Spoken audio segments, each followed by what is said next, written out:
Coming up on this episode of Bro, Do You Even Talk Pinball? We're going to go over Stern's newly teased and released Black Knight Sword of Rage. We're going to recap Texas Pinball Festival and give you the hot takes on some of the latest pinball machines. And we're also going to review Stern's latest release, the Munsters. All that and more coming right up. Double super.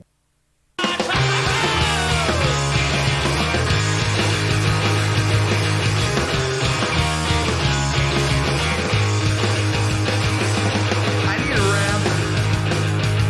I need a loop. I want targets I can hit. I need the scoop. I need a double super jackpot in my life. That's right.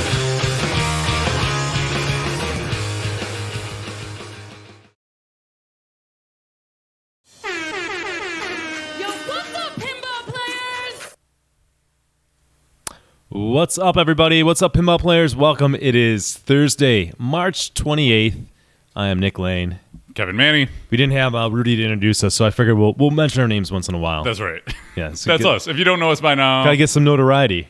you will never, ever, ever know us. You won't know me. Okay. Got it? It's going off the rails. Let's rope it back in. This is what we do well. You know what? Let's get off with the partners things. Let's do it. We're really good at hyping up. It's where Nick Lane really excels. Oh, hell yeah. All right, I'm going to do it this time. I got this. So I want to thank our partners who helped make this possible. Some of them have been with us since the beginning. They we really really love appreciate the that. bros, yep. Such as Comet Pinball. Comet Pinball makes LEDs. Ryan Wanger did quite well in Texas Pinball Classics tournament. Yeah, he did. Yeah. Better Did than awesome. you. What a dick. Much better than you. You know? You like yeah, that? way better than me. You too can play that game. Uh-huh. All right. Double Danger, ddpinball.com. They make pinball shirts, swags. They just had a hockey jersey that they were like selling out Ooh, of. yeah, like very metal-looking hockey jersey. Which, speaking of which, we talked about doing some more custom Buffalo Pinball type shirts. So hopefully we'll announce that soon. Mm-hmm. We'll follow up with Robert there. They also have a really cool robot shirt you should check out. I heard. Yeah. Oh boy. All right. The Mod Couple. TheModCouplePinball.com. We saw them at Texas Pinball Festival. They did. make fantastic mods. Kevin basically bought everything that they possibly make for Dialed In. Yep. I'm sorry, Pirates of the Caribbean. Yep. If We'll that talk says about it in anything. our game room updates for sure. Yeah. Flipping Out Pinball. That is Zach Menny from Straight Down the Middle, TWIPY presenter and winners of the YouTube video, right? It's not a fix at all. Nah, not a fix at all. That is Flip, N as in Nick, out pinball.com, and you can buy pinball machines from him. Yeah. Stern, Jersey Jack, and many more. Mm-hmm. Jersey Jack Pinball, maker of Wizard of Oz, Dialed In, The Hobbit, And Pirates of the Caribbean, and a brand new game that's going to be released in a couple weeks at, was it MGC? That's the speculation. What does MGC stand for? Midwest Gaming Classic. There we go. Thank you, Kevin. And also the brand new Yellow Brick Road edition of Wizard of they Oz. they just put that out, so they're making at least 200 of those. So check that out. It's got glitter. Glitter. There you go. What more do you want? Pinball.edu. That is pinballraffle.org. Pinball.edu is charity run by Joe Said. It raises money for basically so autistic children can play pinball and help them out. He is certified autism specialist, and he's giving away pinball machines almost every month. So go there. $40 a ticket. You have a chance of winning a pinball machine. Not too bad. Community Beer Works is the local brewery that we love and adore in Buffalo, New York. Delicious beer. Such good people. They've got pinball there, too. So check them out. Pin Stadium won the Mod of the Year. Mod of the Year again. Mm-hmm. Congrats to Pin Stadium. Pin Stadium makes lighting kits that are controlled with your phone. It's magic. Yeah, Magic Light Kit. And Yeah. they got a new hover thing that's coming out. It's pretty cool, man. He's crushing it. Yep. Pinball Arcade, I think they're hosting They us just tonight. hosted us. Welcome, Pinball Thank you, Arcade. guys. Thank you if you're joining us over there. We're going to talk your ear off with pinball. You can learn so much from us. Pinball Arcade makes virtual recreations of real pinball. Pinballmix.com. Pinball Mix it is a mod for your pinball machine for changing the sound, and you can put your custom soundtrack into your pinball machine. It's sweet. We just played Kevin's Tron custom mix a couple weeks ago. We did my custom mix of Collective Soul on Metallica. You're welcome. Hold your laughter. You're welcome, Internet. Watch your mouth, Kevin. Okay.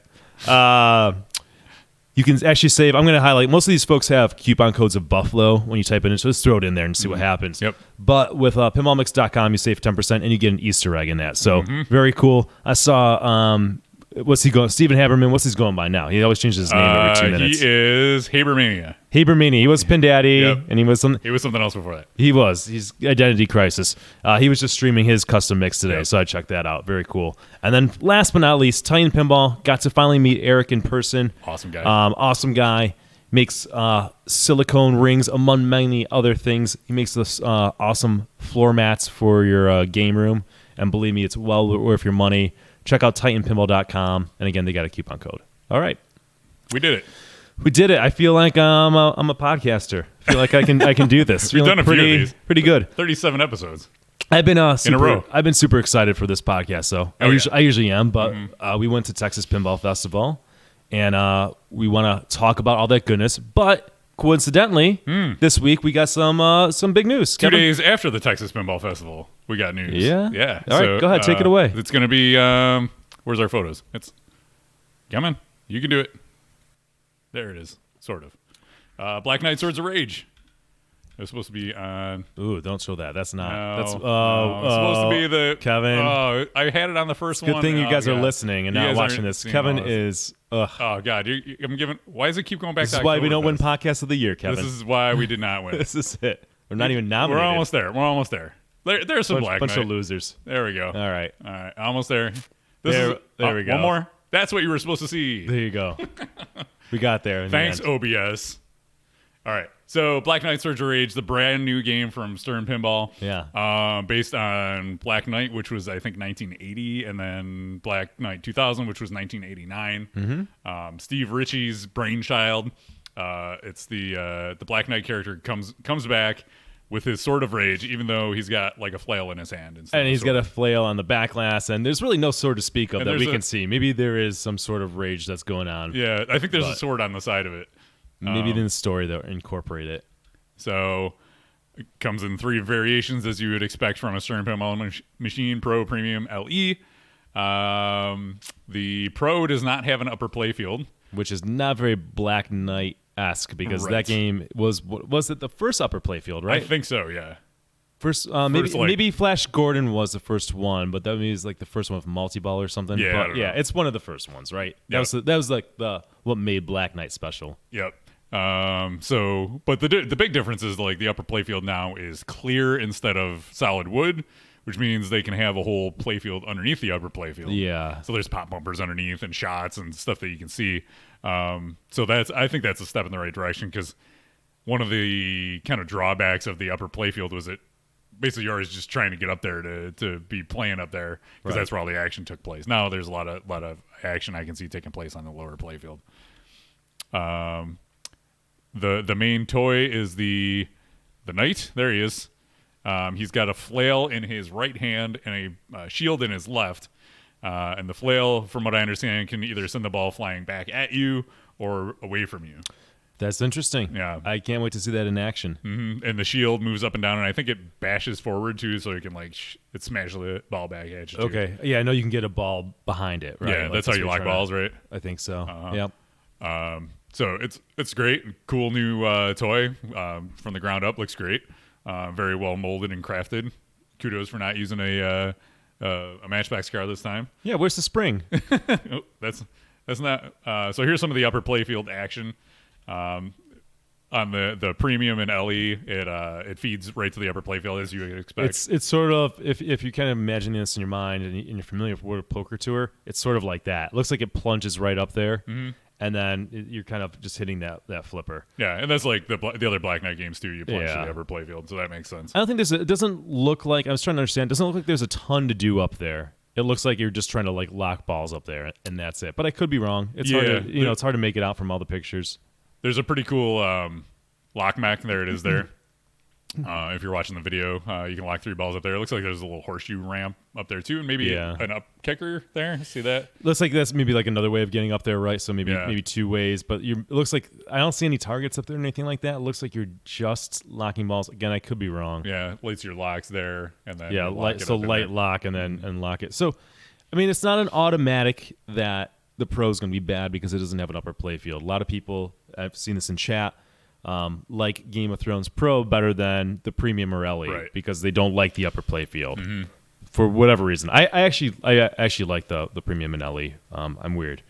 But so weird. So we'll see. We'll have to. Only time will tell. You can't just kind of look at it and decide what's going to be better because you're talking, going from the Pro to the Premium, pretty much like $2,000 to have an upper playfield. Yeah. So is that little upper playfield worth $2,000? Maybe better, but it is to most of the collectors, I bet. Like the real, like most pinball fans who are going to remember the Black Knight, they're going to remember that upper playfield. They're going to want it. Your average operator or whatever is just going to want the latest game and throw it out there and make money. So I don't know. I think most people who are like hardcore pinheads are going to go for that upper playfield because that's what they want out of a Black Knight game, and Stern knows that, and so that's where they cut costs. That this is not really anything different. Munsters has the lower playfield on the Premium LE. It's not there on the Pro. Like you mentioned, the Game of Thrones. There's a number of games where they've chopped out whole playfields. So there you go. Music wise, they got Scott Ian from Anthrax to do it, which is awesome. I'm actually quite a fan of Anthrax. I listened to them a lot back in the day. So that was cool to hear. Originally, the rumor was it was the guitarist from Slayer, but that didn't pan out. But either way, you couldn't go wrong with either one. And it's got it pays honor to the original Black Knight theme. We've heard little bits and clips of it. If you check out the promo videos, you can hear that in there. I guess there's also a retro mode where you can put the old music on. They haven't really showed that off yet, so I'm looking forward to trying that because that's such a great part of the Black Knight experience, especially 2000. People know that music gets stuck in your head. You can hear it above everything else in the arcade, so it's amazing. What are your thoughts on the music and just the overall impressions of the game so far? I mean, I'm excited to play it. It looks like it could be a fun game. The Black Knight is obviously a theme we all know if you're into pinball. It's never a game that I wanted to buy per se. Like I never wanted the original and Black Knight 2000. I like it because of the kind of the theme and presentation, but it's boring to play because it's right flipper heavy. They're sort of just doing the same thing over and over again. So this could be a really good game. It's going to have awesome music. It's going to have a game that has more than 30 years of knowledge behind it, right, and improvements and time to improve it. It's going to have, I would expect, deeper code. It's got an LCD so they can tell more of a story for the game. So I'm excited to see it. Only time will tell. I'm excited that you got Tim Sexton on code too. So you got somebody new, fresh. It's his first game that he's the lead programmer on, lead game designer. So I'm sure he's got a bunch of great ideas. He knows a lot about pinball. He's played it competitively for years. Really smart guy. Really looking forward to getting some fresh ideas. So it's not just going to be a copy and paste of previous rule sets. He's going to be bringing new ideas and new things to the table, which I'm excited for. All right. If you want to hear more about that, you can check him out on the Coast to Coast episode that they put out. I'll give a quick shout out to the Jero who held up his end of the deal. He told me if I throw the classics and bow out and he does better than me, then he'll subscribe to tier 2. So he did it. There you go. Man of his word. Good job. You did it. Awesome. So that is Black Knight Sword of Rage. Overall launch, I thought they did good. They came out with the teaser graphic, the teaser video, and then the next day it was the IGN story with the longer gameplay videos and high-res photos. So they've really been timing the launches of these games really great. So kudos to Stern, and I'm sure Zach Sharp is the man behind that. So good job. So all right, let's get into Texas Pinball Festival recap. So this was our first Texas Pinball Festival. We went there, and the first thing that we really did was, well, aside from playing in the tournament, the first seminar we went to was the Jersey Jack Pinball Seminar, where they announced Wizard of Oz Yellow Brick Road Edition. Let's pull that up here. My computer's being sluggish today, and it keeps resetting all my All right, well, Kevin does that. So this has been rumored to happen that's what he's going to debut at the seminar. His next game, strong rumor. I don't think it's been officially announced, but it's coming up in a couple weeks, it looks like. Yeah, because he said in this seminar, wait a couple weeks. Wait a couple weeks, right. Yeah. So a lot of people saw this coming. It's a Yellow Brick Road edition. It is yellow armor The playfield has like some glitter on it. It looks really sharp. I know some people kind of saw it online, didn't like it. We saw it live in person. It looks good. No doubt about it. Not a ton of other changes. They got rid of the original like lights that like system that were a problem. So it's in like the new cabinet style, better lighting system that's going to be dependable and works. Right. The original run of Wizard of Oz way back when had that issue. Price point was $11,500. Yeah. So people are griping about that. You can understand that's a big price jump. It is, because you can get the original one for $6,500. So it is what it is, right? Like we live in a day where there's a Beatles machine for what, $25,000 that they were trying to sell it for. We can start off with some of the crazy things first. Yeah, a game that has nothing, then work our way down to this one. And I understand the criticism. So yeah, listen, man, if Jersey Jack can sell 200 of these and make money, and there's a market for it, then great. Because anything that keeps these companies going is good in my book. Hopefully his other games remain sort of at the price point that we are seeing it at. It's kind of, you see the creep, right? Like Dialed In was $9,000 when it came out, and then Pirates was $9,500, and you can see where the money is in those games. Like it's not just kind of jack it up to do a price grab based on theme or whatever. So I'm guessing this is more of an anomaly, higher price, collectability kind of deal, and that's it. But we'll know in a few weeks. Yeah, and the one kind of like big thing everybody's talking about in this game is the monkey mech in the back is not there. Oh yeah, monkey's gone. It's a bad year for monkeys. Monkeygate. So yeah, the monkey would like grab the ball in the back and take it to the upper playfield, and that's not in this version. So taking that out plus jacking up the price, it's a little tough pill to swallow. Speaking of jacking, there's no Jack the Monkey in Pirates of the Caribbean. There's not. There's no winged monkey in Wizard of Oz anymore, and Oktoberfest had a monkey, but he got removed. So 3 monkeys have gone missing in pinball. Bad year for monkeys. In less than the last 6 months. What's going on here, Terrible people? year. Let's get to the bottom of this. Hopefully somebody makes it up into a monkey-themed pinball machine. All right? Monkey Ball. Remember that game? Monkey Business? Sure, whatever. I don't know. Monkeys with suitcases or briefcases. All right. What's next? The TWIPYs. Why don't we talk about that? Yeah, the TWIPYs. So the TWIPYs, if you don't know, it's This Week in Pinball's, what is it, yearly awards, you want to call it? Second annual. And that happened down at Texas Pinball Festival. Shout out to, we had, what is it? I'm blanking. Pin Stadium was the winner that we mentioned. Congrats to him. And I was a little bummed. I called this, but I was a little bummed that Pirates of the Caribbean didn't win Game of the Year. Not surprised. Yeah. Congrats to Iron Maiden for winning that. It's Also been out longer. Game. More people have been playing. Great game. I was super surprised though that Pirates didn't win Rules. I mean, my God, what does Keith Johnson have to do to fucking win Rules of the Year? My God, listen. Maiden has good rules, but I couldn't even tell you who coded Maiden. Yeah, because it's a newer guy. Yeah, it's good and it works well and the game works well and it's a great game. But there's nothing like phenomenal about the rules or like, oh my God, they've never done this before. So, anyways, not to take anything away, those were just sort of my surprises with it. Yeah, that's my rundown of the TWIPYs. Oh. Melbourne Silverball League says it should be the Monkeys. The Monkeys. Well, I knew by saying that somebody was going to jump on it. I wanted to avoid that. Melbourne. Hey, it's the Monkeys. There you go. Why not? It's another 1960s pinball theme. Let's do it. Let's do it. You know, I thought about another good theme Stern could do. It's the Brady Bunch. Sure. Why not? There you go. Anything that's old. That's right. Is the 70s too new for them? Yes. It's too new. You got to stick in the 60s right now. Yeah. Wait another 10 years, maybe we can move into the 70s. All right. I'll tell you what. Three's Company.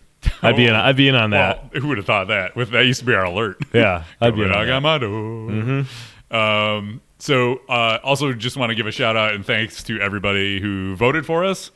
We were not streamers of the year, but we did get a nomination, which is great because we didn't lobby for. We didn't lobby this year. So thanks for voting for us. It means you more that way. So there was Zach, I think it was Zach who did the editing of the video. So Oh, if you yeah, that watched was it, awesome. He did a really good job on our like intro kind of clip Mm-hmm. when they were just doing the nominations for us. So I'm really grateful for that because he did a fantastic job and showed us in a good light. Yeah, he did a good job. Good cheer from the crowd when they announced us. So really appreciate it. We were feeling the love. I think Kevin just sent him a bunch of J blooper reels. Yeah, I was hoping that would get in. They asked us for clips for the videos, and I sent them a shot of Jay breaking on Primus, and then the following week Martha did the same thing on Theater of Magic. Let me tell you something. There's no shortage of J bricking. It's just what do you pick? There's a great one last night when he was playing with Skip Natty too.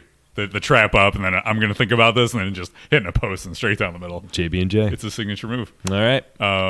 Yeah, so that's the TWIPYs. If you want to see the full list of winners, I'm sure it's up on thisweekinpinball.com. The tournament, we played in the tournament for a little while. One of us did better than the other. Yes. What was your thoughts on the tournament? Again, this is our first time at Texas Pinball, first time playing in their tournament. The tournament was well run. They had a classics tournament, and then they had a main tournament. The classics tournament was like unlimited people can play in it, but it was mobbed in there. Like, yeah. The setup was good, was well run, but it was like 170, 180 people playing in the classics. So we didn't get into the main tournament because we signed up late, Yeah. which is okay. Because we didn't go there to play in the tournament per Right. se. It was more or less like, well, let's throw a couple entries in classics and see what happens. Yeah, and like the show didn't actually open till 5 on Friday, and we got in pretty early, so there was really nothing else to do. So it was like, let's play in the tournament, throw a Yeah. couple entries in. But because the lines were pretty long, you didn't get that many entries in over the course of the day. Maybe 8 or 10, maybe at the most, if you're really grinding it out. I might have. I don't even know if I got all my entries in, but I managed to get into the playoffs, which were the top 24 Yeah, out of I think 170, so. 180, and I finished in the top 16. So really happy with that. That's more than I expected because I wasn't gunning for it. Just kind of You threw put it those in. whoppers on your credit report, you'd be all set. That's right. So shout out to Colin McAlpine who ran a fantastic tournament, and his other. I mean, it's not just him, obviously. He's who I interacted with the most, but shout out to him and his crew. They did a fantastic job. And Carl D'Angelo was there streaming. And Oh, hell yeah. Now he's out streaming the women's tournament and the nationals. Dude is a machine. He's a beast, dude. I got on the camera for the first round. Of Oh, there you classics, go. and And I you did- won. And I won. That's- I moved on, so it's a good moment. Good representation for Buffalo. So I have appreciate Steve Daniels giving me tips. I don't know how. Yeah, That's my favorite go-to move in a tournament. That's how the year I got 4th place in C Division at Pabo was with Steve Daniels tips. he was so. texting me. He's watching yeah. live and Yeah, being yeah. like, "You gotta do this." Yep. I was getting the same thing. God bless him. He was on mine. He was like following the online standings and like sending me tips. So he's He's like, you know what to amazing. do on this? You know what to do on that? Yeah. It's like, give me some tips. Yeah, good coach. Hire him as your coach. All right. So Multimorphic. Let's talk about them. We got to hang out with Jerry and TJ a little bit, and we played the 4-player Cosmic Kart Racing and their new game, Hoopin' It Up. I think I got a picture here if it decides it wants to load. Let's see. Come on, pictures. Come on, pictures. Oh, of course, we're back at the beginning of Black Knight. Stupid pictures. So, Hoopin' It Up was pretty cool. That was their mini game that they released for free. So, anybody who has a P3 can just log in and download this game. It was done by a pinball hobbyist who, he's a former coder and he wanted to just give something back. It's always been like his dream to do a pinball machine, so this was his way of doing Nice. it. That's cool. Yeah, and it was actually pretty fun. It uses the Lexi Lightspeed playfield, and there's it uses the up and down what are they the wall of scoops, and you hit those, and that opens up the shots. You can hit those shots for points basically, and there's mini games at halftime and stuff like that. And the other thing is we played this. What you're seeing here is Cosmic Kart Racing. They had it set up for 4-player network play. It was an industry first for that, so that was really cool to try out. Definitely recommend getting that. Getting some time on that if you see a network LAN play kind of thing at your local arcade. Probably be a rare occurrence. That's the only time you're gonna play a 4-player simultaneous pinball game. Yeah, probably at pinball shows. It'd be like NBA Fast Break. You see it at shows, and occasionally a collector will have multiple machines. Yeah, it's pretty cool. Yeah, pretty neat. All right, so let's just talk about some of the other things we did at TPF, like some of the games we played. We played dollar games and stall ball. That was some of the most fun I had at the whole show, was just hanging out playing games with people, right? Yeah, I mean that's what it's about. We encourage people to come up to us and say hi. So thanks to anybody who introduced themselves and and a lot of people said they liked the show, which means a lot to us. It was surprising the amount of people who came up and said hi. So it was awesome. Always appreciated. And we tried to like drag as many people in to play with us as we could. Shout out to the guy who came up to me and said he loves my show, and I was like, thank you. He's like, when are you going to do pinball with the pros again? And I was like, what was he? I was like, then I realized he thought I was Nate Shivers. I thought he was fucking with me. I don't think he was. So You guys don't look that much alike. not Nate. I'm sorry, Nate. If you're listening to this, I'm just as confused as you are. All right. So Starts with an N. I guess that's close. there you go. Okay. But that guy misses you. All right. He misses pinball with the pros. Yeah. So bring it back. There we go. We played some dollar games. We learned stall ball. Yeah. From our friends over in Reno Pinball. Yep. Yeah, David Mosher. I'm sorry, I don't know his last name, and his crew. So I didn't know stall ball. You didn't know stall ball. No, I had even though heard of it, plenty but I'd people never do. played it. Yeah. All right. So how's it work? Well, first of all, I just want to say I told Martha when I got home I played stall ball, and she's like, "Oh yeah, I know that." I was like, "How do you know that?" You're so cocky. And she's like, "Oh, people were playing it at the Summer Open." I was like, "And you didn't tell us about this game? It's awesome." Mm-hmm. All right, so stall ball is it's relay race esque in a way. If you've seen us do the relay race on the show, but one let's say Kevin's going first. Yep. And what's a good game to use as a reference? Space shuttle. All right, It's got 2 scoops space shuttle. or saucers. So, like the name implies, what Kevin's trying to do is kind of get it into like a scoop where the game kind of stalls for a second, right? It holds on to it. And then once he gets in like in a scoop or something, he then exits the game and the person behind him has to hop on without draining. And that person's got to do the same thing. So Kevin gets back in line and let's say I'm up. If I drain and I don't get to in a scoop or stall the ball, then I'm out. Then I'm out of the game. And then the person behind me goes. And he keeps on going around until you have like a last man standing. It was a ton of fun. It's like a lot of like tense, kind of, there's funny moments in it with just going on there. It's kind of cool seeing it at Texas. At one point, I swear to God, we probably had like 10, 12 people in a line. Yeah. Like playing like maybe like a shitty game. Like we were like, sorry, Sharky Shootout or something. But people are probably like, oh my God, this is line to play Sharky Shootout. People were gathering Yeah. around, like, what are you going on? Random people would jump in. We even had like JP DeWin joined us at one point, and Dwight Sullivan. So it was ridiculous and fun. Some random person who is just like, what's going on? People get intrigued because we would like everybody puts in $1. Yeah. And you shove $1 into the coin slot, and then people are like, wait a minute, what's going on here? So whoever wins takes all the cash and then on to the next game. It was a lot of fun. For amusement only, though. So that was definitely a highlight. We learned a new game. So Yeah. so thank you to the Reno guys for showing us that. Yep, What's check 'em out. what's their channel called? Reno Pinball on Twitch. Look Check at 'em that. out. They're smart. Yep. Simple name. Yep. There you go. I like that naming convention. I'm done with that. All right. So what else? I hung out with Burrs. We had some Burrs ice cream. Oh my God. I played flipperless pinball with him. Did you go into the history of pinball booth at all? No, I just had peanut butter ice cream from Burrs. That's all. Oh, okay. Well, that's fair enough.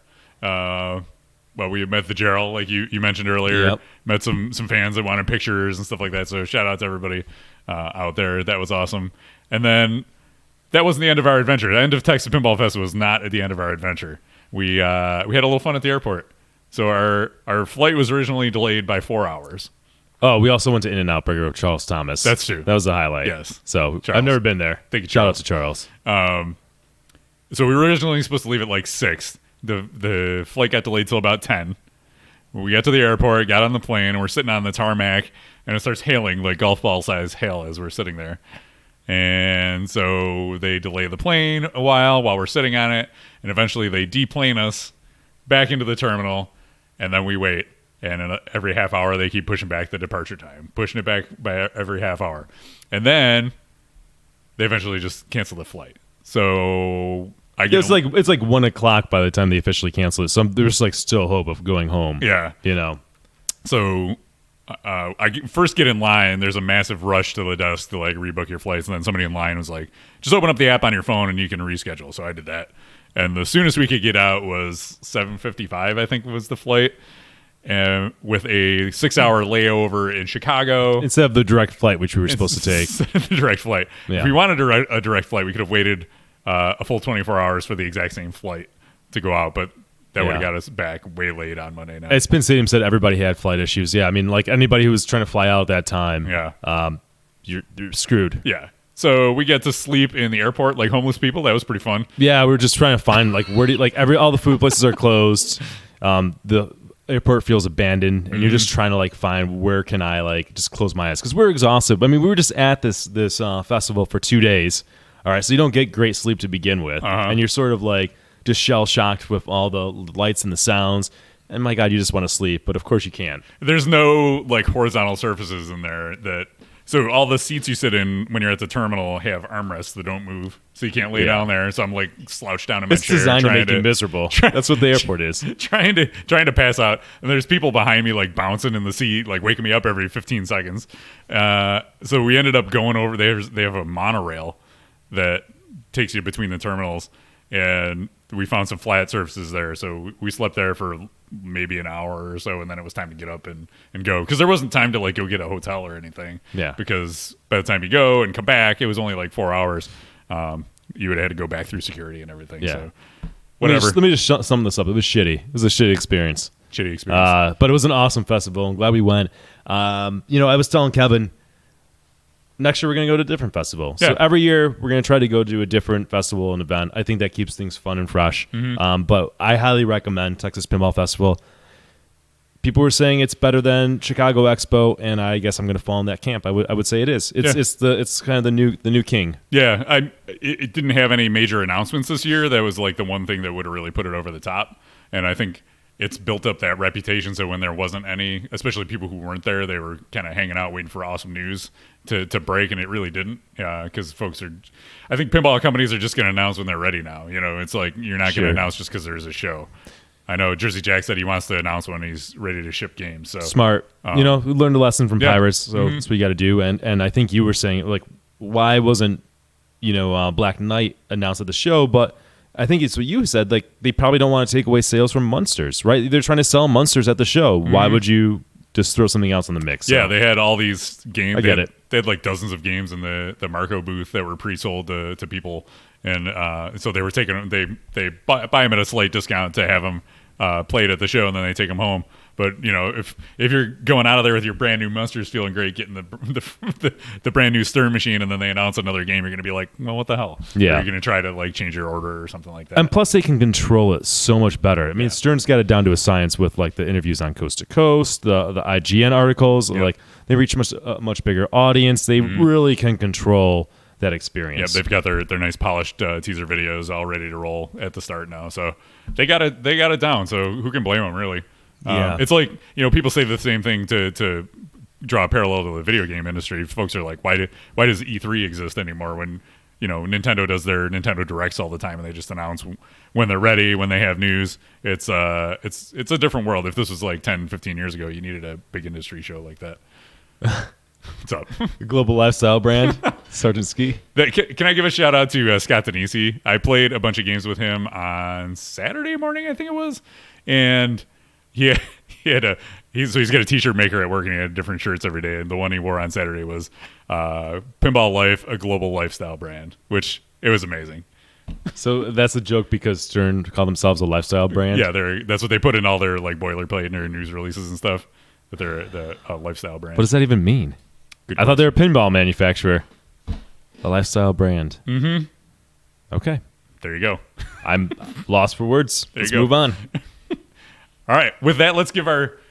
this is a new feature we got on the show. It's the Stern Insider Update. So if you want to know what you get for your $30 as a Stern Insider, I'm going to give you 1 month's worth of updates. So until Kevin gets a cease and desist from Stern. I'm just describing what they send out. And the everything they post gets posted on Pinside within like 15 seconds anyway. So the first thing I saw was a Munsters topper. It was 3D molded, and it had a cuckoo clock in it that the raven came out of. Looks pretty cool. It was unfinished, unpainted, so it's still in progress. So based on that description and how much they charged for the Beatles topper, that's probably going to be about $2,000 for the Munsters topper? At least. Yeah, okay. Yeah. All right. When we were in the airport, we were eating Mexican food, and I got the email that the Black Knight's Sword of Rage teaser was out. So I showed Nick. No, I didn't, because he's not an insider. I kept it by myself. You did. No, you showed it to me. You can get me in trouble. And then I went on Pinside and it was already posted there. So I got like a good 15 seconds of exclusivity. Yeah. Made me feel good about myself. And then they posted the reveal 2 days later. Right. So you can find out 2 days, just $30. Yep. Good deal. And then the other thing I got an email when they had released the schematics and instructions to make your own SD cards. I'm going to run a special. I'm going to buy a Stern Insider thing for $30. But then if you pay me $10, I'll tell you about 3 hours later after I find out. Ooh. It's pretty good. There you go. It's a pretty good deal. There you go. The Nick Lane Stern Insider. That's right. That's Discounted. Right. Discount. All right, that's your Stern Insider update. So keep me posted. I still don't have my shirt. I'm supposed to get like a box with swag in it. Don't have that yet. And I did not see the shirt, the TPF Munsters shirt when I was there. Yeah, big loss there. Okay. I was going to line So up. you didn't get a TPF Munsters shirt? I did not. And Chris Bucci had asked me to get him one, and I totally forgot. So I'm a jerk. Chris, you don't really want that. He's buying a Munsters, so he wants it. Come on, Chris, you don't want that either. Well, we can tell him about that later. Yeah, we got to save for the interview or the review. All right, so let's give a quick shout out to Gretchen Kamke, our Buffalo player, who is just in the Women's World Championship today. So That's right. She's a woman. She's a champion. She is. She got knocked out in the first round, but she was on stream today. A champion nonetheless. She won the game on stream, so that's what counts. There you go. In front That's of all people everybody. need to know. That's right. She's a winner. So good job, Gretchen. She's crushing it.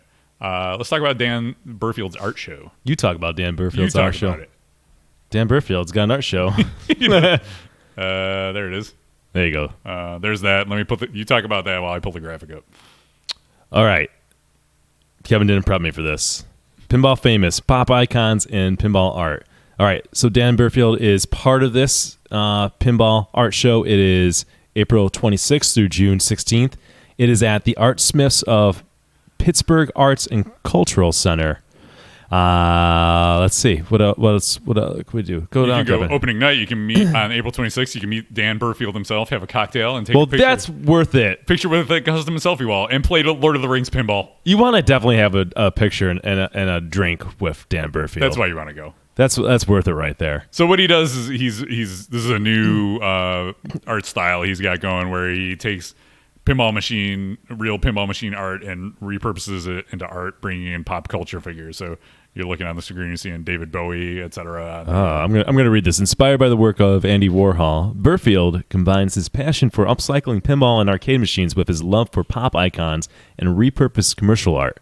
The exhibit features an extraordinary sense of creativity, ingenuity, and artistic intelligence fused into a breathtaking collection of layered 3D collages. Ooh, I added that. It's perfect. Wow. The Pinball Famous series showcases idols such as Twiggy, Diana Ross, the Rolling Stones, Dolly Parton, tell Martha, there you go, Ooh. Ziggy Stardust, Audrey Hepburn, Lady Gaga, Cher. Fast fact, I'm going to a Cher concert next month. You sure you want to talk about that for on work. the internet? Yeah. Lost Boys, For work. Valley of the Dolls, Pam Grier, Isabella Rossellini. I'm not saying that. Bulgari, and Tiffany and Company. The selfie wall and free play Lord of the Rings pinball machine will remain for the entire run of the show. Mostly functional. Mostly fun. All right. How do we do, Dan? Dan, I'm sure I'd say he nailed loved it. that. He loved it. That's for you, Dan. It's a personal touch. We love Dan.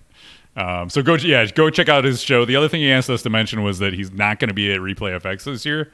But if you want, I know. But if you want to order something, he will be delivering stuff to Replay, so you can pick it up there. So There you go. I did that.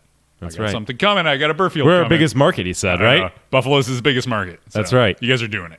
Because we have class and culture up here in Buffalo, New York. obviously. We know fine art. When All we're right? not body slamming people through tables at Bills games. We're big art collectors in Buffalo.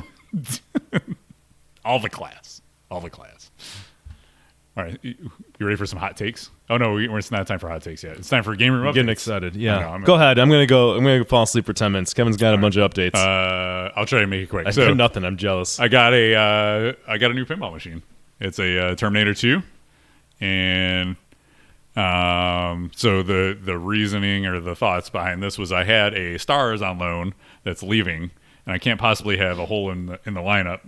So a T2 came up for sale locally at a good price, so I grabbed it, and I'm gonna be putting some Titan rings on it. I got some Comet LEDs. I'm gonna get the Comet kit. They're hooking me up with that, so I can show you guys the befores and afters, and it's going to be looking and playing good. Really nice looking game. Excited to have it. It's more of a like a nostalgia buy for me because I remember playing this game back in the day in the arcade. Specifically, I remember in Florida, I went to an arcade with my cousin, and he was just like blowing this game up, and I was like, "What's going on here?" So there's a nostalgia thing, and it's a game I've always wanted to at least have for a while. I don't see it being a long-term keeper because I've already been blowing it up. There's not a ton to do in that game, but it's a cool game, and it's got the profanity ROMs in it, so when we stream it, you'll get to hear that. All right, what else did I do? I fixed my Doctor Who. That was broken, and Zach, who you may know from the Slam Tilt podcast, he came out and he wanted to play Pirates of the Caribbean. He had never played it, so he came out. We played Pirates for a couple hours, and he also took a look at that, and he figured out there's a. So what was happening was the mini playfield board or mini playfield in the back, the main toy in the game, just wasn't moving anymore, and it ended up being there's a driver board underneath the playfield itself that a capacitor had exploded and it was leaking and it caused a bunch of problems. So thankfully, Pinball Life had a replacement board. I just popped it in there and off we went. I put some more Pirates of the Caribbean mods in. Okay. I got the railing kit for the Dauntless and the Kraken. So I blame Mixer Tuna on that because he put those in his machine when he was streaming it, and I was like, those are cool. I'm going to get those. The other thing I got was from Measle Mods. It's a cover for the Black Pearl ship in the back. It covers up the mechanics that are kind of like tucked underneath the backboard, so that's cool. Makes it look takes a great game, makes it look even better. So check those out. And I worked on my Swords of Fury drop targets. They're not totally fixed. I probably have to take them apart and clean them, but they're getting sluggish when you hit them. They don't drop real quick. I tried to do the quick and easy fix and just spray them with some contact cleaner, and they worked for a while. But when I got back from TPF, I tried playing it again, and they were being stupid again. So Stupid Max. more pinball machines, more problems. That's right. Yep. It's always something. There you go. What's your always updates, something. Nick? Well, my big buck hunter's down. I need Kevin's help with that. Man. That stupid fucking elk mech. It is terrible design. This is like screw loose. It's going to scratch the playfield. So if it's not that, then the elk falls off the thing. It's not the buck on the trolley. It's that elk that shoots out. And you just look at it and it's like, all right, is it going to fall off now or maybe now? Don't even want to play it. Because it whips out of It there, whips man. out. It's so dumb. If you have any ideas when you look at it, like we can stabilize Take it off of there. That's my idea. Yeah, but you need the. I know. mean, you need the doll on You there. need as the Martha dollar would store say. plastic toy. You fucking do. What else are you shooting, Kevin? I know. You know. I know. You gotta kill the animals. That's it. I don't have any game room updates. I've been working on my home theater stuff. I think I mentioned that last time. Oh yeah, So subwoofer time. yeah. Yeah. Did I talk about the subwoofer last you time? talk about how Martha hurt herself moving one. Well, let me just say this about subwoofers. So I've gone through 3. I ordered one. I didn't like it. So by the way, this is like a 50-pound subwoofer for it. And then like I was like, I don't like that one. So then I was like, I wanted a bigger one. And then I got that one. I was like, I don't like that one. And the problem is this company, they let you like try things out. They have like a 45-day in-home thing. So I call them up. They're probably like, God damn it. They're like, hey Nick. You're making the most of it. Yeah, and I was like, actually, I think I'm gonna go with the bigger one. So I got that. So there was a point in time when there's 3 huge subwoofers in my house in like the kitchen. Martha, God bless her, I think she's just used to me by now. So this doesn't throw her off as much as it probably would have years ago. But they're finally gone, and it's funny. The FedEx guy had to come and pick it up because this was packaged up. It's like 80 pounds. And he grabs it. I was like, you want a dolly? He's like, no, I got it. He's like, I think I delivered this to you. So he's had to come and bring it to my house. And then take it back. Only to take it back a few weeks later. And then our TPF adventure Keeping people interrupted employed. that, didn't it? Oh, I was going to get more speakers on speakers. I had Dolby Atmos installed on my front speakers, and now I need it on the rear, but they got a run cable and stuff. Needs it.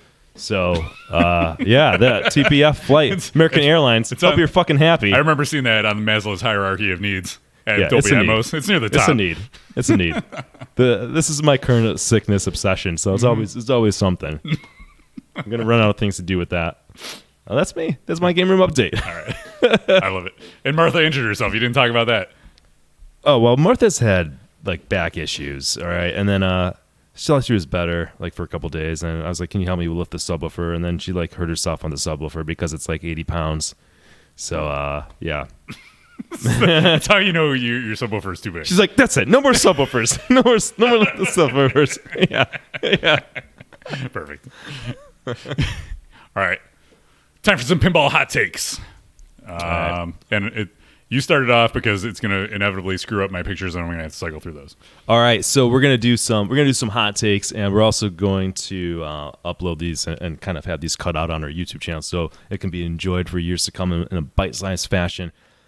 Yep. This is I call this, Kevin titled this hot takes, which I think is better marketing terms. I'm gonna call it impressions because we're not in a position to review these games. And I don't know if we ever will be in a position to review these games just because of access to it. So we're going to start off first with Oktoberfest. And Oktoberfest is made by American Pinball. They had a lot of them at TPF to play, which was cool. And this is the first time that I saw it in person live and got to play it. Well, we kind of heard things up until then.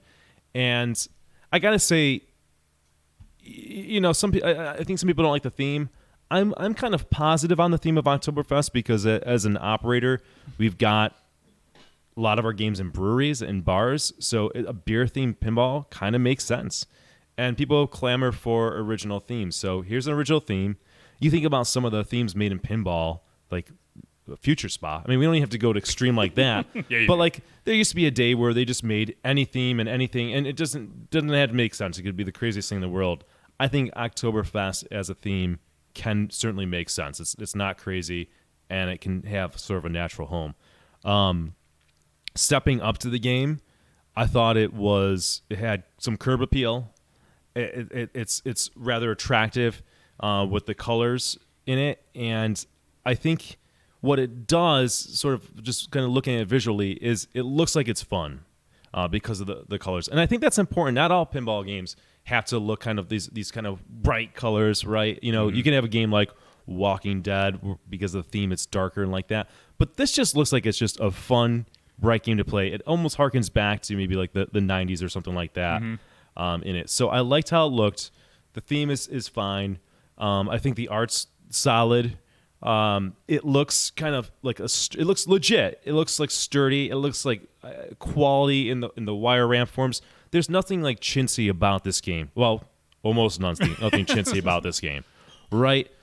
But let's get into the let's get into the meat and potatoes of the game, right? The gameplay. Can I just talk about the theme? Absolutely. I went on too much. Kevin, please talk about the theme. As a non-drinker, as someone who is not German, as someone who is not October all the time, I could not find a theme that does less for me than this. I think this is like, wouldn't even want it in my house. It's like, no thanks. The only thing I think that kind of redeems it a little bit theme-wise is that they focus more on like an amusement park feel than strictly beer, but there's a lot of beer in it. There's a lot of beer. There's a lot of busty ladies. What are you going to do? It's and I won't even get into the display yet because I'm sure we're getting to that. Yeah. So let's talk about the game itself, right? I mean, that's what matters. Sound wise, you couldn't hear any sound in any games there, so it's not. Yeah, I have no idea what this game sounds like. Gameplay wise, I will say this: it's not a cut and paste play field design layout. I mean, you see similarities there, but it looks like this is its own game, right? It's not like, oh, this game is exactly like XYZ. That's not the case. The majority of the shots are fine. There's not necessarily weird shots, but there is issues with this game. For example, the left ramp is inexplicably steep. It's a crazy. Far left ramp. I don't think there's a steeper pinball ramp out there. And this was a problem because there was a number of games there. The first game I played there, impossible to make it up the ramp. This could be because of the pitch of the game, which didn't seem crazy. This could be because the flippers were getting weak. I don't know, but this just goes to show that you have a game like this, and if it's not perfect, then it's not going to make up this ramp. And you know how games are on location. The pitch is all over the place. Flippers become weak over time.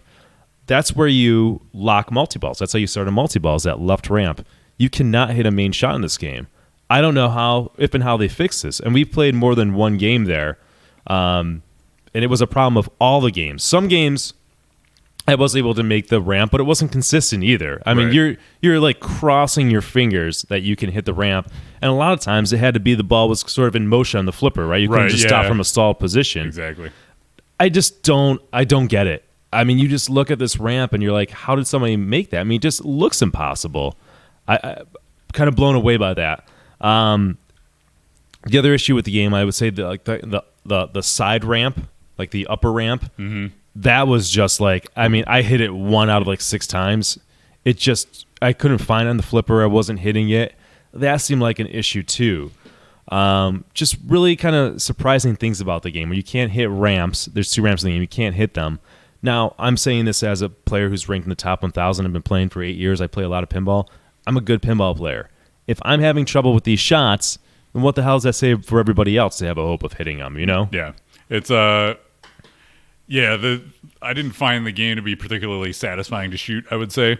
There's some things about it that I like. I think the design of the scoop is really smart because it's got there's a space behind it. It almost never rejects if you put it in there. Yeah, that's true. It's gonna go in. It eats like some of the momentum. Yeah, so like it can go behind the scoop and then fall in. I thought that was smart.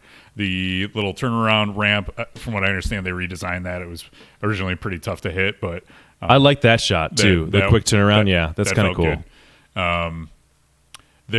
It was like really hard to drain the first one I played on. Yeah, it's a longer playing game. It's so hard to drain. I'm with you there. It's got a center post. It's got an outlane saver, kind of like, think of the Escape to the Depths or whatever it is on Pirates, or Escape the Locker. But it's really easy. Like, it's angled for the ball to go in it better. And it's also got 2 outlane saver stand-up targets. So there's a lot of ways to save the ball on this. Now, I wasn't getting a lot of the saves from the outlanes. I just wasn't draining so much. Yeah. And again, we played a couple of them, and I found that to be the case. So I don't know. I mean, is it designed? Maybe it's just designed to be a longer playing, and that's how long it takes to get through the game. Yeah. Right. And it's not necessarily a bad thing. Right. It's just an observation. And code could, necessitate that. Right. So, but yeah, it was a longer playing game. It was not terribly fast. Mm-hmm. I don't know if I want to use the word floaty, but there wasn't a lot of action on the ball or necessarily excitement with it. Yeah, it reminded me of Houdini in that way, where it was just like, I don't know, the area around the flippers was kind of slow. Like, it didn't. It's just like, must be whatever mechanics they're using or whatever. Maybe it's just the style of their game. It seems better than Houdini. I mean, this seems as their second game. Mm-hmm. I would definitely say they're going in the right direction. This is a legit pinball company. Yeah. That there's a lot of things about that product that is quality, and they do well, and they do better than maybe some other companies out there. Mm-hmm. Let's go to the favorite part of the pinball machine. Kevin, why don't you kick this off? I don't want to. What do you really love about that game? What sells it for you? It's the display. This display. Okay, talk to me about the display, Kevin. What do you like about it? Nothing. It's Nothing. Bad. It's bad. It's bad. It's bad. How bad? Probably one of the worst displays I've ever seen. One of the worst displays. Be honest. Is it the worst? I'm trying to think of one. What's that worse? Thunderbirds is worse. Well, that's the DMD. Yeah. Let's compare apples to apples. What's a bad one? I mean, Houdini's not that great either. Oh, Houdini's. So it's only rivaled by its sister yeah. pinball machine. Yeah. No, display animation's not their strong suit, obviously. Oof. That's a nice way of putting it. We were just laughing. I mean, I'm gonna be honest. We were just laughing at it sometimes. It's like I would point to them and Kevin would be like, "Are you kidding me?" It's cringy. Like, it's cringy. It's so bad. Yeah. Sorry. It's to the point. Well, I told Nick, I was like, I wouldn't have this in my house because it's so bad. Hopefully, somebody in your team's like, "That sucks." I'm sorry. It's really bad. And I think one of the issues is the rest of the game is just quality there. Right. Quality art, quality materials and stuff. And the display is just so craptastic. Yeah. And I get the argument that's probably the least important of all of the things in a pinball machine. But when it's like a $7,000 game, it's jarring. And you're going to have that in your lineup next to a JJP game, or even the more recent Stern games look great. Yeah. It's like, oh, man. They gotta step it up. You gotta hire and Alice Cooper, which we're gonna talk about. The display on that's awesome. Sure, not everything has to be like Jersey Jack. Okay, I not everybody can be JP to win and invest that kind of time and energy. I get it, but this is just like there's mobile things on your phone that look 10 times better than this. Yeah. hire a motion graphic artist and get on with it. Yeah, that's the huge weak spot, and not good. There you Laughable. go. Sorry. Yes. All right. All right, that's our hot take for Oktoberfest. And if you had to rate it right now, Kevin, and this, like, again, this is not our review or ratings, but where would this fall into? Maybe like a 5 or 6. I'm with Kevin on that. Yeah. Without hearing the sound, Yeah. It's a hot take. We don't have you a know, lot of. We've only played a few games on it. I guess I would have to give it like a 2 if there's a shot you can't make. Right. Right. That's really an issue. I'm like going to give it the benefit of the doubt. They'll fix that, or something's Yeah. up. Because they still aren't in full production yet, right? Yeah, I hope not, because that ramp needs to. I don't understand what's going on with it. Anyways, that's our hot take on Oktoberfest by American Pinball. All right. Why don't you kick it off for Alice Cooper while I dig through all our photos? All right, so the next up is for our hot take impression, not a review, is Alex Cooper's Nightmare Castle. This is a game that we played for the first time as well. It's the second time for me. I played it once Okay. at Pinburg last year, but I guess that was not a production game. So this is our first time playing the production game for sure. I want to start off with some of the highs in this game, and I was very impressed with the art and the display. The art package is really good. The display style is like this kind of comic book look, and it's just really well done. Yeah, they nailed this. This is a beautiful game. The playfield's awesome. There's tons of sculpts, custom sculpts on the playfield, all the like cool stuff you would want in a pinball machine. It's there. Looks great. I don't think you could ask for a better looking game than this one. No, they did a really good job. This is their best effort in terms of presentation, I think. It's a really, really good job. Again, we couldn't hear the sounds, unfortunately, because it was at the show, so we can't weigh in on that. Rules, you kind of just have a very basic grasp. You're going through this castle, and you're kind of following, trying to find the monster, and by hitting shots, you can kind of go left and right through the castle. And then when you find the monster, you battle the monster. That's it. There looks to be like there's a number of monsters in there, 8, 9, 10, something like that. Yeah. So you can change the monster you're fighting as well. Toys to speak of, there's a guillotine that kind of goes up and down. I didn't really even notice it at first. On my first play, it took the second game that I played that I saw it there. Maybe if you pop a spotlight on it or something, it'll make it stand out. Yeah, I mean, there's a lot of cool molds back there, so it's easy to kind of miss. But that's sort of the one toy that I noticed in the game. There's also the Frankenstein. He pops up behind the castle there. So until you get that multi-ball started, you don't see him, but he's in there. Okay, so I never saw that. Yeah, it's got a pretty significant upper playfield with a number of shots up there too. It's pretty tough. Like you weren't there, but Taylor from this Flippin' podcast and Jeff from the Pinball podcast and we all played with Charlie Emery. We played a game of this, and watching him play it, you can see that it's a game. It's got tight shots on it. That's what everybody says about it, and it's true. But you watch him play it, and you see him, like, you can tell it's a game that once you play it and you find the shots, you're going to be able to get dialed in. And like, for example, the upper playfield, he said everybody, once it gets up here, they just flail, but what you really got to do is trap it, make your shot, and be real deliberate about your shots on the upper playfield, because it is kind of tough to hit stuff if you're just flailing around. Yeah, I thought the upper playfield was interesting. Yeah. And, in terms of the layout of this game, which is, I mean, that's at the end of the day, that's the most important thing in a pinball machine. I like it because it's interesting and different. So I'm always somewhat engaged when there's a new layout or, some new shots that I got to learn or just a different approach I need to take for a pinball machine. With that said, this game to me is way too tight of shots, way too tight. Like, I look at some of the shots, I'm like, can a pinball even fit in there? Again, I don't get it. I don't get it with Rob Zombie kind of suffered from some tight shots, but this took it even to the more extreme. And it's not that I dislike pinball machines or think they can't have some shots that are tight. That's fine, but this is just packing in as many shots as you can. And what I noticed through playing and watching other people play is that you're going to brick a lot of shots. And what that means when you're bricking shots too is that you're hitting posts. A lot of times in games when you miss a shot, you're hitting something in a pinball machine. Usually a target that's registering points, making some kind of progress. In this, like 80% of the time, because the shots are so tight, you're going to be bricking into a post that does nothing. And that to me was not fun. It became frustrating. It was kind of a bummer because I like this. I like kind of the idea of this game. I like how it looks. I like the idea that they have for sort of the story that you're going through.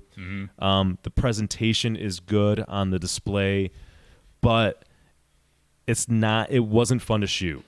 And even when I made a shot, it was more of a relief than a satisfaction that I found from that. Honest to God, it's like if you just took out one shot, it might have been sort of a game that still had some tight shots, but much more makeable. And it's not a good experience, again, for players to brick. And I'm a person who plays a lot of pinball. And if I'm bricking that much, how are some other people who are casual going to respond to that? I don't know. Just kind of it gets a pass from me in terms of not wanting to buy it or just because of the layout. And there's some interesting shots. I think I like the fact that Charlie kind of thinks differently and puts a different perspective on his games. I also think that he almost needs, after he kind of has an idea, to have somebody who's been designing for maybe 20 years look at it and be like, you might want to tweak it this way or take this shot out, and then you're going to get something really interesting and good. Yeah, I think they are. Well, like I said, I think this is a game, once you get it, the shots dialed in, you'll be good. As Steve Bowden said, tight but findable. I think that's even more applicable here than it was on Houdini.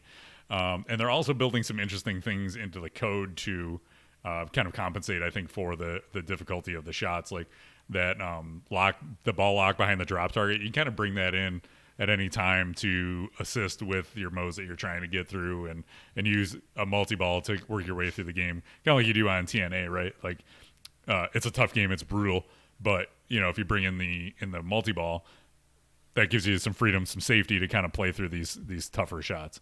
I get, they're as Keith Elwin says, the kinetic satisfaction of the shots, I think, is what is lacking. Like, it doesn't feel like super satisfying. So I got that T2 and I was playing it, and like comboing those ramps feels awesome when you do that.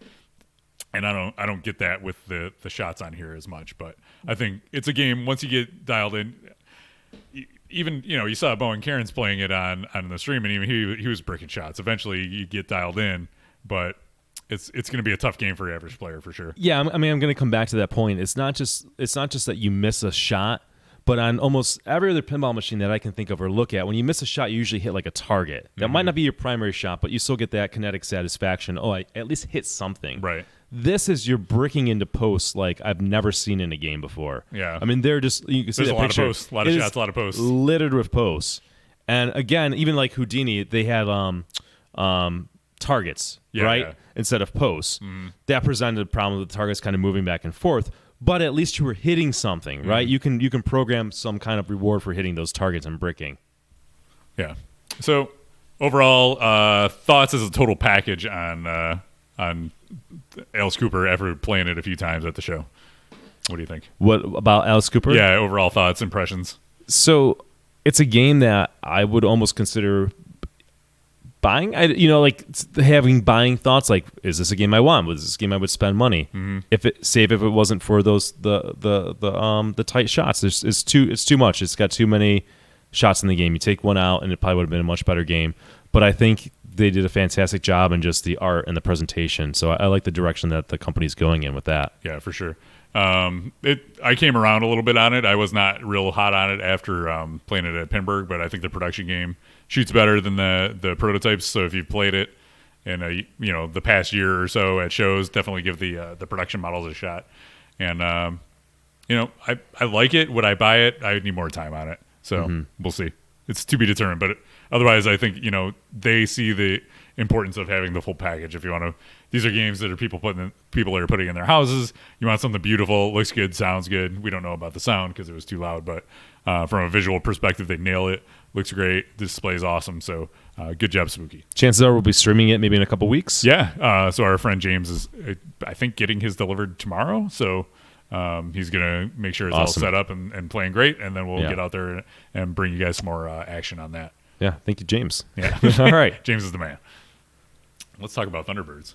Thunderbirds. Let's not waste too much time. Thunderbirds in 30 seconds. The game fucking sucks. Let's move on. Don't buy it. It's garbage. It's garbage. It's garbage in every sense of the word. Yeah. I don't even want to justify more words on I'll that. expand a little bit. ahead. The shots are not satisfying. The one we played had the metal center ramp, which makes it a little better than the plastic one. But the ship, the ramp goes up and down. I got the ramp down, and then I kept trying to shoot it, and I would shoot it, and it would just like fall off the side of the ramp. It was like so poorly designed. But DMD is terrible. Oh, it's it's really like, bad. is there even any animation in it? Is this just like a placeholder? My favorite was the shoot the ramp shot, and it's like literally a line that goes up like this, like one pixel line, and a ball that just kind of like hovers and goes up like that. That's your shoot the ramp. Well, as Reno animation. Pinball pointed out, the first impression of the game is when you hit the flipper buttons and you realize that they went with these like dangerously sharp flipper buttons. Yeah, it's It's so dumb. it's the only pinball machine that actively makes you not want to touch it. Yeah. What are they thinking? How do you fuck up flipper buttons? Yep, they did it. I mean, first of all, we've got a theme that's based on a puppet show from the 60s, which is a non-starter in my book. I mean, for all you puppet aficionados out there you go, all two of you. There you go. That's your game. Yeah, if you want a game about puppets and you want uncomfortable flippers and half-assed effort, Thunderbirds. It does have the most spelling, I would say, in pinball. Let's leave that as a hot take impression. We'll clip a video of that too. There you go. We might help some people here. International Never Rescue. buy Thunderbirds. International Rescues. Don't spell it. There's a guy on. I don't know if you saw this thread. On If your Pinside. fingers aren't bleeding by the time you spelled International Rescue, you win.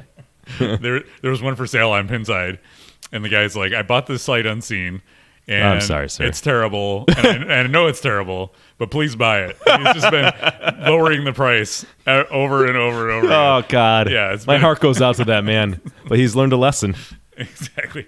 Slap says we talked about it too long already. He's So right. Let's Yeah, move on that's to right. Correct. Cosmic Carnival, which was the other newish game that was at the show. I mean, is it? It's not like all those games that we just played. They're like a thing, and they're we done can't really per se. review this yet. This Cosmic is more just like, yeah. it's new, so let's talk about it. I flipped it. I flipped it. I think like the one I played didn't even have the LCD on or anything other than like you can flip it, and it's just boring sort of symmetric layout, right? I mean, it's just it feels like a game from like the mid '80s There it is. when like they just learned that they can put ramps in pinball. Like, ooh, ramps. And they just like weren't thinking too much. They're just excited to have ramps and pinball. That's what it is. Yeah. And maybe that's what you're looking for in a pinball machine. So Nick, stop being such a dick.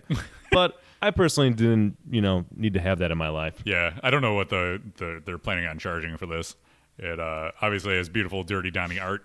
They made a very wise decision in going with Dirty Donnie to do the art on their machine. Will the layout provide anything of interest? It's hard to say. The one I played, That's pretty easy to say. the flippers were misaligned on it, so you couldn't even like really get a feel for the shots. So it was like almost impossible to hit the shots. There's I think one had more code on it than the other one, but it was essentially no code, and you could flip it and feel the shots. That was all you could really do. All right. So Wow. that was Cosmic Carnival. If you're wondering what it was all about, that's what it was about. That's it. Who makes it? Suncoast Pinball makes Cosmic Carnival. I wish them luck. Good luck. Godspeed. Okay, those are our hot takes. Hot takes. All right, you wanna do some review action? The moment at least a couple of you have been waiting for. I We're going to do a review of the Munsters. It's hot must see TV. I heard. Let's do this. Let's do this.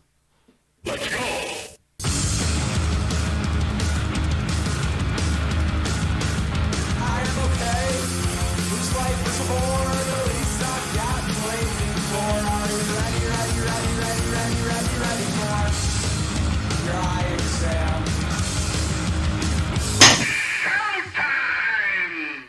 Showtime indeed. It's the Munsters, Stern's 2019 release, designed by John Borg, art by Christopher Franchi, software by Dwight Sullivan, and sound by Jerry Thompson. Nick, kick it off while I dig up the photos. We're going to talk about art, right? So, I mean, here's the deal. We're going to go through all of the kind of art, sound, gameplay, blah, blah, blah, and then we're going to wrap it up with a nice rating. We got a system for that. We'll talk about that before we give the rating.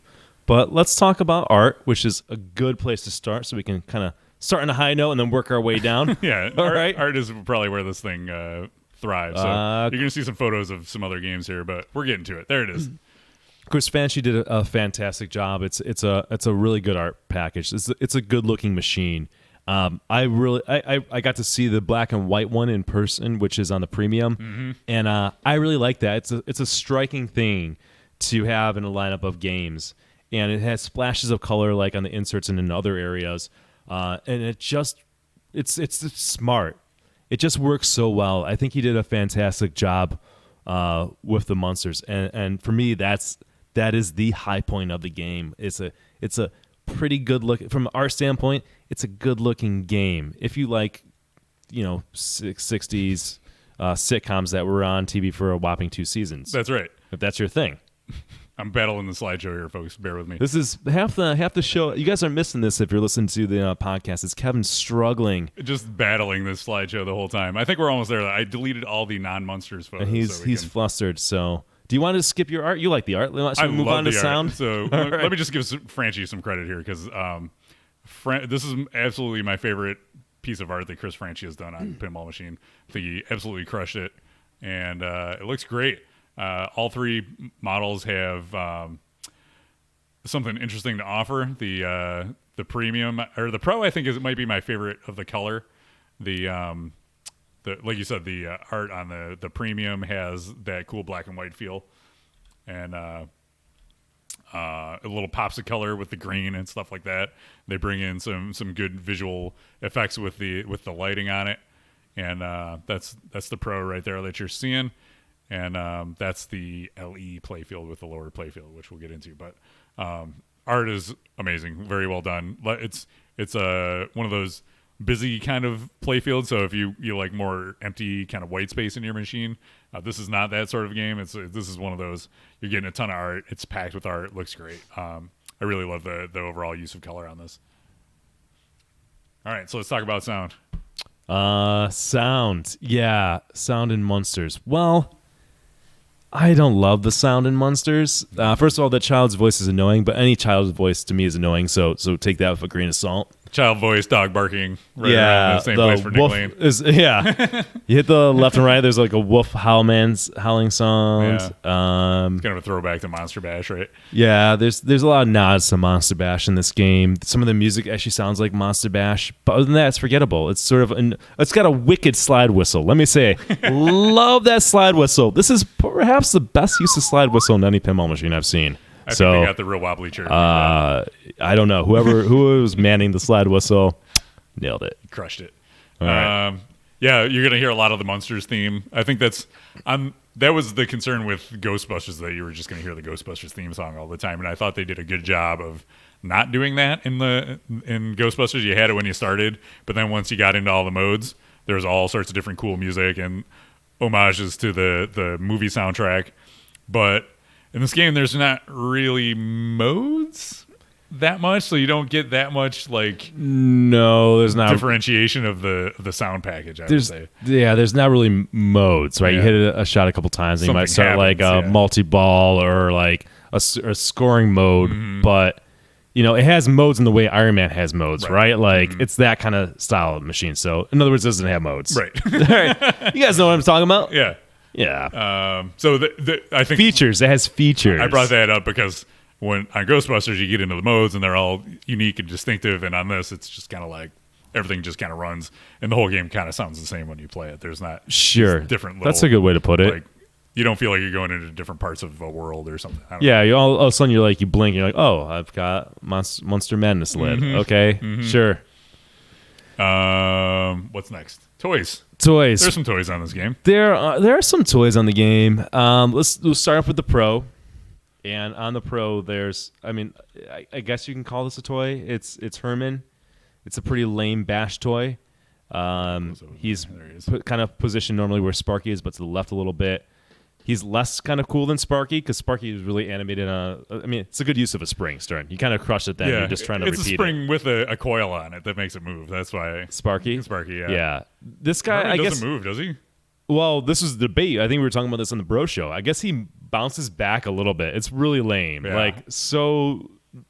It's just a wasted. It looks like it might do something cool, but it doesn't do anything. Yeah, right? if it moves, I didn't notice it. Yeah, it's lame. I don't care about that. The other thing on it is on the staircase on the left ramp, you've got whatever that thing is called. Like it looks like a dinosaur. It's the same thing as in Walking Dead Premium and LE, how the bicycle girl kind of like a thing that you bash. Yeah. Right. Under the ramp. Under the ramp. That Except pops up. he pops his head out of the ramp instead of you shooting under the ramp. That's the difference. That is the difference. That is the difference. And the weird thing is that they don't have like a spotlight or anything on it. So it's so easy to like not even know it's there. Yeah. It's bizarre. Yeah, I remember the first time Martha hit it. She's like, "What the hell happened? I hit that shot and then the ball just came back." It's like, and no, it's understandable. it's the same thing on Walking Dead, right? Because a lot of folks, I know you have I have the spotlight. lighting Yeah, kit that you put on there. It's just bizarre that they don't highlight that. like you want it. It's something cool. Show it off. You know, Put like LEDs in it or something. Oh, Yeah. that would break the bank. right? I mean, that's it for toys, right? For the Pro. And then we're gonna move on to Let's talk about the lower playfield. lower playfield. So this is the big distinguishing factor between the Pro and the Premium and LE. Premium and LE has a lower playfield. And what can you say about that, Kev? It's like mini Stewie Pinball, but with cooler mechs. Is what I would say. It's got a vertical up kicker, Yeah, and a that's ramp true. That returns to the flipper. Stewie had a ramp that returned the flipper, though, didn't it? I think he did. Did it? I don't know. Yeah, I But it think didn't have the vertical, and it's got a multi-ball down there. It's got a multi-ball down there. Stewie did not have a multi-ball? I can't remember. I don't know. It's been a while. I don't think it did. But it's got the same size flippers and balls, so Yeah. when you're playing it, it feels like that. It's got you use the second set of flipper buttons, which are lower on the cabinet, which is kind of cool, so it kind of feels like you're going down into the basement. I don't know what you thought, but I thought the machine shot, the one in the center there, was kind of tough to hit. They don't give you much room to. Yeah, it wasn't not like it's impossible, but it's a mini shot. Your impression of the lower playfield is basically how do you feel about the mini playfield on Family Guy, Yep. right? Because that's essentially it. Yep. And you're gonna go down there every time you play the game, possibly several times. So, how long can you do that before it gets boring? Is my question. Right. And again, it's how do you feel about Family Guy mini playfield? It has separate buttons for it, unlike Family Guy. So separate buttons just for that. Which I have like little Trump hands, so it was hard for me almost to reach that button. It was a little awkward for me to do that. I don't know. It's the kind of thing that like looks cool more than I don't know how fun it is, but I think it adds to the visual appeal of the game. Oh yeah, it looks amazing, and the sculpt they use for the machine down there, I think, looks really good. Overall, yeah, like you said, it just as a whole package, you can tell it's supposed to be there because on the Pro, there's just like nothing in the middle of the playfield. Yeah, and that's what makes the Pro so dark. We showed it out when we streamed it. We turned the light off, and it's just like there's nothing in the middle of the playfield. There's no inserts, no nothing on the Pro. So it really feels like it's kind of missing something, I would say. I like what they did with this. It looks like they kind of made a mistake, in my opinion, with AC/DC. How you cannot replace that plastic cover for the lower playfield. Like if it gets scuffed up, dirty, whatever, you're living with that for the rest of your life. This, it looks like it's replaceable because I see screws on top of it. That's smart. So that is smart. Good on CERN for learning, and that's good for the customer. Yeah, for sure. So you see some great improvements there. DMD and lighting. DMD. LCD display. Come on. Do you want me to? You got do. this? Go for it. Come on. It looks like a Sega CD game. Yes. Holy shit! You remember those full motion video games on the Sega CD back in the 90s? That's what this reminded me of. Yeah. If you played a CD-ROM game in the 90s on a PC or Sega CD or whatever, that's how the overlay looks like on this, like just showing clips. It's pretty bad. And the funny thing is, one of our lower viewers, Attack, said the same damn thing when we were streaming on the Bro Show. I'm like, did you hear me say that? He's like, no, that's just how obvious it is. Yeah. It's bizarre. Mm-hmm. Not a great display, and showing the same. Skip Nass says it's Night Trap. That's exactly what I said. Showing the same like lame clips, like Herman goes to work or Herman does the laundry. Like, who gives a shit? And you see it like so many times. And again, I don't care about the Munsters. It was on for 2 seasons in the 60s. Like, maybe they have like 5 episodes to work with. I don't know. Yeah, there's not a lot of content there over 2 seasons, right? It looks like Encarta Encyclopedia CD-ROM. Yeah, exactly. It does. It does. It's not good. Yeah. It feels like they were trying to do a take on the Pirates layout, because even in the corner it's got the clock, like the stopwatch falls down on Pirates. No, Jesus, I hope not. That's what it feels like. They didn't copy well. No, they didn't. But I it's see bad. some similarities in that, where it shows little icons and stuff while you're playing. Yeah. Yeah, it's not on the same level. That versus Oktoberfest display. What's Munsters better? Is better. Munsters is better? Yeah, oh yeah. Ouch. Way better. Sorry, Oktoberfest. Munsters is light years better. Light years. Yeah. Huh. I said it. That's debatable. Yeah, all right. It's a review. We give our opinions on things. Yeah. You may or may not agree. I don't know if you know this or not, but opinions vary. They're objective. Yeah. All right. Gameplay. Gameplay's good. Shoot's great. Yeah. It's probably one of Borg's best layouts, I think, as far as like shooting the rams. It plays so well. It's very familiar. Yeah. It's like I've played this game before. He's had many opportunities to fine tune this layout. So you're positive about the layout. I'm positive on the layout. Shoot's great. Shots are satisfying. Yeah. The only one that's weird is that kitty stand-up target. I can't really find that. Okay. But everything else I feel like is good to shoot. Yeah. I mean the kitty stand up target is I think appropriately like tough or challenging because it is like it multiplies the playfield multiplier. This to me this is like the gameplay is fine. The gameplay is good. The gameplay is exceptionally boring because I've seen this game a million times. It's called Iron Man. It's called Metallica. It's called Guardians of the Galaxy. It's just they're releasing the same damn game over and over again. We're into like the Call of Duty of pinball at this point, where it's the same fucking game that I've been playing, and I'm seriously bored of it. I have no interest in it anymore. Yep. I don't get it. I don't get why they keep on. At least Borg, I love Borg. I don't get why he keeps on making the same game, and then people keep on buying it. I think there's other people like me who feel like I've seen this before and I've done this before. How is this even remotely interesting? That's probably my biggest criticism of this game. It's just like so many other games that have come out in the last few years. Yeah, well, yeah, it was like when Guardians came out. It's like it's another Stern. It's a pinball machine. Like we said in our impressions, it's like okay, here you know what to expect when you're getting into this layout. I think even like Guardians feels a little different, even though it looks the same as like Metallica. This I feel like plays very similar to like Metallica. Looks and feels more like Metallica than like even Guardians, and they're all three are like the same. And you can even make an argument about Iron Man being like in that club of sameness. I don't know, man. It's kind of a bummer. All right, well let's keep the bummer going, and you can talk about some rules. Why don't I just slammed it? Why don't you go first? Rules. All right, so there aren't any. Moving on. No, it's So the kind of the take on this game is it's a very shallow game that puts stuff close to the start button, so you can achieve a lot in the game without having to play it for 45 minutes. And that's very true. If you watched our bro show, it's the only bro show we've ever done where everybody has gotten to the wizard mode. Well, I was listening to Head to Head Pinball podcast, and they were saying that Dwight said it's Monster Madness is not a wizard mode; it's more like a multi-ball. I mean, I said that in a listen. That is a wizard mode or mini wizard mode. I don't care what they're trying to spin it as. You've completed a grid, and that lights up. That is that if you're familiar with Monster Bash. Okay, it's like getting to whatever Monster Man or whatever before you collect all the instruments, right? Yeah. It's getting to that. It's like this again. They're trying to basically be a Monster Bash. That's sort of easy to get to, but the Munsters is way easier to get to. And there is a level 2 Monster Bash, not Monster Bash. Monster Madness, but it's achieving the same things but harder. So it's like.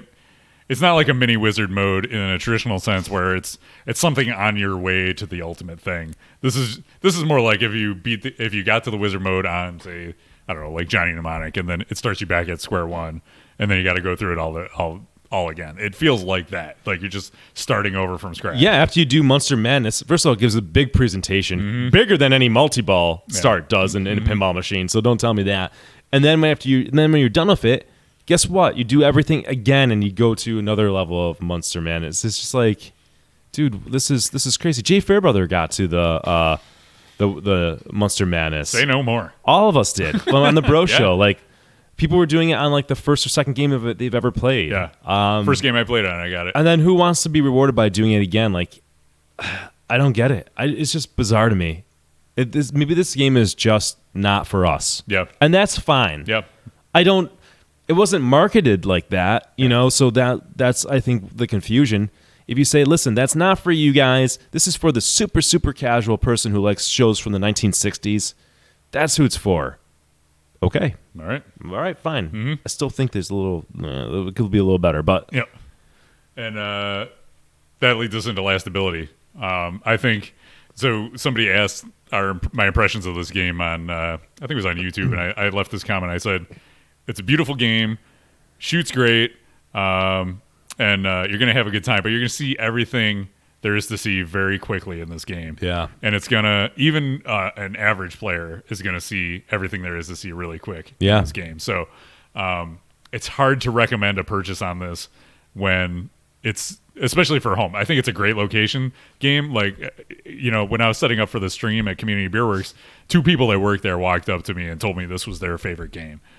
Because, I don't know, they didn't give specifics, but they loved it, which is great. And that speaks to Stern recognizing the fact that, if you want to expand the pinball market, you have to have games that appeal to the casual player, the walk-up player, the folks we see at Masuda Challenge or whatever. They can't even figure out how to start the game. You know what I mean? Right. Like, you need games that are satisfying for them, and you also need games like Iron Maiden or Pirates of the Caribbean that appeal to the veteran players who have been in it a long time, that are going to have these in their home and really want a lot to experience, that are going to get a lot out of these games. So I think lastability for the home buyer is where this game really, really kind of struggles. Terrible lastability. I cannot recommend this for anybody to buy. I mean, even if you're new to pinball, there's plenty of other great games that you can get that's a good intro to pinball. It's we've had it on location for almost 2 months now. And it's been doing well. Mm-hmm. I mean, it's early. Every game sort of does well early on. Sure. But it'll be interesting to see how this does. So this might be a huge hit with casuals, more so than other games. Mm-hmm. I can see a casual player liking this game a heck of a lot more than Iron Maiden. Mm-hmm. Right? Like, there's toys. There's some obvious things to go for. So that's maybe where the home is for this game and the audience for this game. And that's great. As an operator, that's fantastic. For people like us, who've been playing for so long, who are pinball nerds and dive into rules and, thinking about spending $5,600, don't get this game. Yeah. And, we got the Pin Stadium saying it's great in a large collection, creates variety in the lineup. And I totally agree that not every game has to be Lord of the Rings. You don't need to play a game for 45 minutes. Hell, I just picked up a T2, and that's shallow as hell. But when you pick up a T2, you're not spending $6,000 on a brand new game. It's a fraction of that, So if you want a game that is a quicker playing game, the's tons of options. There's a lot better options. Most of the games from the 90s are going to scratch that itch for you. Mm-hmm. I agree. There's a market for these games. They're fun. I have a blast. I have a space shuttle in my collection. It's like there's a place for all of this, but the people who are likely watching this review right now are considering this as an in-home purchase. And is this a great game for your home? I'm going to say it's not. No. All right. Let's go over our review system so we can I put fancy new give you a a sense of what we mean when we give a number. Yep. Kevin's going to try to scroll down. Where's my interact button? Enhance, Kevin. Come on. Interact. There we go. I can do it. Woo. There we go. All right. Here we go. So on the scale, what does this mean? 0 to 2 is burn it. A 3 to 5 is an expensive nightlight. 6 to 8 is a solid game. And 9 to 10 is get your wallets out. Kevin, what do you give it? This is a 6 game. It's solid, but it's on the low end of solid. It's it's good for a location. If you're a new player, you might have fun with it for a while, but it's not going to stay in your collection long. I think that's very generous of Kevin. I'm going to put it at a 5, which is on the high end of an expensive nightlight. Okay. You turn it on, it looks pretty, right? Mm-hmm. Just don't look at the display and fire it up, and don't really play it because you're going to get bored, but it looks good. It's a good looker. It's going to be a $5,600 nightlight for you. Enjoy. Yeah. All right. We did it. That's the Munsters. There we go. Let's bring it home. All right, Kevin, we've just been spending an hour and a half trying to ruin pinball for our monthly podcast. What do you want to say before we close it out? Don't forget to follow us on social media. We can help you ruin pinball all month long. That's right. There. Twitter, Facebook, Instagram, YouTube, Twitch, all that stuff. If you hate our hot takes, you want to throw some fire back at us, email us. talkpinball@gmail.com, or if you agree with us. I know a lot of folks do too, but if you're bad at spelling and you don't like the periods and punctuation and maybe capital letters, go and comment on our YouTube channel. That's a fantastic place to put an uninformed opinion. Right. If you have sometimes we'll interact with you too. Sometimes you get a special video just for you. That's right. You can follow us on Twitch, and you can also sub our channel as a way to support what we do. If you have a Twitch Prime account, it comes free with Amazon Prime. You can share that with us at no extra cost to you. And we also have a Patreon, patreon.com/Buffalo Pinball, where you can throw a buck or more a month and get the option to vote on reviews and feel good about supporting the podcast and stream and whatever. Yeah, that was pointed out in the chat that Kevin rates every game higher than Nick. I know about every game, but Game of Thrones, I think you were higher than I was. Skipnetti says you're the eternal optimist. You know what? Kevin's older than me, but in curmudgeon years, I've got him by at least a decade. Yeah. All right. It's Siskel and Ebert here. You got to have one who's a little more positive and one who's a little more negative. Yeah. All right. There you go. Thank you, everybody. It was fantastic meeting a lot of our viewers down in Texas. Thanks for taking time to say hi. It was a pleasure, and we'll catch you next month. See ya.